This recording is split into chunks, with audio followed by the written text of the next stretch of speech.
आज हम देखने वाले हैं शिव महापुराण के श्री रुद्र संहिता के अध्याय 12।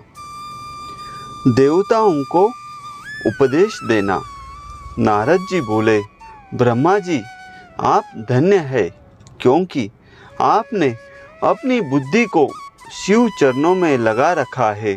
कृपा कर इस आनंदमय विषय का वर्णन सविस्तर पुनः कीजिए। ब्रह्मा जी ने कहा, हे नारद, एक समय की बात है, मैंने सब ओर से देवताओं और ऋषियों को बुलाया और क्षीर सागर के तट पर भगवान विष्णु की स्तुति कर उन्हें प्रसन्न किया। भगवान विष्णु प्रसन्न होकर बोले, हे ब्रह्मा जी एवं अन्य देवगणों, आप यहाँ क्यों पधारे हैं? आपके मन में क्या इच्छा है? आप अपनी समस्या बताइए, मैं निश्चय ही उसे दूर करने का प्रयत्न करूँगा। यह सुनकर ब्रह्मा जी बोले, हे भगवान, दुखों को दूर करने के लिए किस देवता की सेवा करनी चाहिए? तब भगवान विष्णु ने उनके प्रश्न का उत्तर देते हुए कहा, हे ब्राह्मण, भगवान शिव शंकर की सब दुखों को दूर करने वाले हैं। दुख की कामना करने वाले मनुष्य को उनकी भक्ति में सदैव लगे रहना चाहिए। उन्हीं में मन लगाए और उन्हीं का चिंतन करे। जो मनुष्य शिव भक्ति में लीन रहता है, जिसके मन में वह विराजमान है, वह मनुष्य कभी दुखी नहीं हो सकता। पूर्व जन्म में किए गए पुण्य एवं शिव भक्ति से ही पुरुषों को सुंदर भवन, आभूषणों से विभूषित स्त्रियां, मन का संतोष, धन संपदा, स्वस्थ शरीर, पुत्र पौत्र, अलौकिक प्रतिष्ठा, स्वर्ग के सुख एवं मोक्ष प्राप्त होता है। जो स्त्री या पुरुष प्रतिदिन भक्ति पूर्वक शिवलिंग की पूजा करता है, उसको हर जगह सफलता प्राप्त होती है।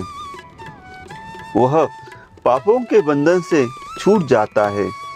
ब्रह्मा जी एवं अन्य गणों ने भगवान विष्णु के उपदेश को ध्यान पूर्वक सुना।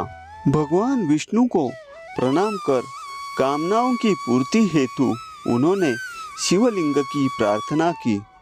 तब श्री विष्णु ने विश्वकर्मा को बुलाकर कहा, हे मुनिवर, तुम मेरी आज्ञा से देवताओं के लिए शिवलिंगों का निर्माण करो। तब विश्वकर्मा ने मेरी और श्रीहरि की आज्ञा को मानते हुए देवताओं के लिए उनके अनुसार लिंगों का निर्माण कर उन्हें प्रदान किया। मुनिश्रेष्ठ नारद, सभी देवताओं को प्राप्त शिवलिंगों के विषय में सुनो। सभी देवता अपने द्वारा प्राप्त लिंग की पूजा उपासना करते हैं। पद्म पराग मणि का लिंग इंद्र को, सोने का कुबेर को, पुखराज का धर्मराज को, श्याम वर्ण का वरुण को, इंद्र नीलमणि का विष्णु को और ब्रह्मा जी हेमलय लिंग को प्राप्त कर उसका भक्ति पूर्वक पूजन करते हैं। इसी प्रकार विश्वदेव चांदी के लिंग और वसुगण पीतल के बने लिंग की भक्ति करते हैं। पीतल का अश्विनी कुमारों को, स्फटिक का लक्ष्मी को, तांबे का आदित्यों को और मोती का लिंग चंद्रमा को प्रदान किया गया है। वज्र लिंग ब्राह्मणों के लिए व मिट्टी का लिंग ब्राह्मणों की स्त्रियों के लिए है। मयासुर चंदन द्वारा बने लिंग और नागों द्वारा मूंगे के बने शिवलिंग का आदर पूर्वक पूजन किया जाता है। देवी मक्खन के बने लिंग की अर्चना करती है। योगी जन भस्ममय लिंग की, यक्षगण दधि से निर्मित लिंग की, छाया देवी आटी के लिंग और ब्रह्म पत्नी रत्नमय शिवलिंग की पूजा करती है। बानासुर पार्थिव लिंग की पूजा करता है। भगवान विष्णु ने देवताओं को उनके हित के लिए शिवलिंग के साथ पूजन विधि भी बताई। देवताओं के वचनों को सुनकर मेरे हृदय में हर्ष की अनुभूति हुई। मैंने लोगों का कल्याण करने वाली शिव पूजा की उत्तम विधि बताई। यह शिव भक्ति समस्त अभीष्ट फलों को प्रदान करने वाली है। इस प्रकार लिंगों के विषय में बताकर ब्रह्मा जी ने शिवलिंग व शिव भक्ति की महिमा का वर्णन किया। शिव पूजन भोग और मोक्ष प्रदान करता है। मनुष्य जन्म उच्च कुल में प्राप्त करना अत्यंत दुर्लभ है।